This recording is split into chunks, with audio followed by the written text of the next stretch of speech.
It's recommended to calibrate the printer whenever you're changing your media type. For most media types, auto calibration is adequate. Please look in the comments section for a link to the auto calibration video. In order to place the image in the correct position on the media, you must first identify the features in the media you'd like the printer to detect. Second, you must make sure the sensors in your printer are set up to detect those features.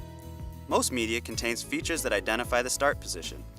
First, select your media sensing feature in the menu. If your media has a gap, also referred to as a web, or has holes or notches, select Gap Notch in the menu. If your media has a black mark on the underside of the media, select Mark in the menu. If your media is a continuous roll with no start position features, select Continuous in the menu. Please note that the label length on continuous media is controlled by the file you're printing. Second, set the sensor type in the menu. For black mark media, set the sensor type to reflective. For all other types of media, set the sensor to transmissive. Now, load the media and ribbon. Make sure the media and ribbon are fully inserted. If you have any media handling operations, such as a peel, liner take-up, cutter, or rewind, please calibrate in those print modes. If you're using media with a gap, also referred to as a web, or hole, or notch, you'll want to make sure your sensor is in the optimal position to identify that feature. Move the sensor to a location where the light passes through the notch or hole. Try to avoid locating the sensor under the hole or notch radius.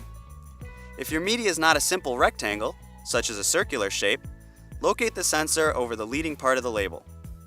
If you're using media with print on the underside, try to locate the sensor away from that print so the sensor does not get a false reading. After you have the sensor properly located, select Media Ribbon Calibration in the menu. Press the right select button under the display to start. Be careful not to press the button more than once. If your media has a gap, also referred to as a web, remove labels and rewind the roll to ensure only liner is under the media sensors. If your media has holes or notches, or is a continuous roll with no start position features, remove the media entirely. If your media has a black mark on the underside of the media, please ensure the black mark is not under the mark sensor. If you're using ribbon, the ribbon must be removed from the ribbon sensor location on the inboard side of the printer. Close the printhead. When you've completed these steps, press the pause button to continue. When the printer has learned the correct settings, the display will show a Reload All message. When reloading the media and ribbon, make sure the media and ribbon are fully inserted.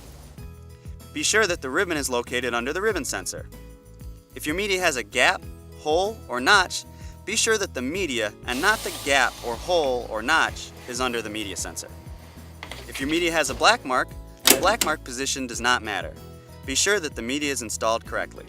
When you have reloaded the supplies, close the printhead and press the pause button to continue. The printer is now calibrating. Media will begin exiting the printer. The amount of media can be reduced by lowering the maximum label length setting in the menu. However, it is important that the maximum label length setting is larger than the label length you're printing. Otherwise, the printer may not correctly calibrate. Please note that the number in the menu is in inches. When calibration is complete, the label should stop in the correct location. You can check that your calibration was successful by pressing the Feed button and ensuring media feeds to the correct location. If you are using special or custom media and having issues calibrating, make sure it meets the ZT400 media specification. If this video is helpful and you'd like to see more videos, please like this video.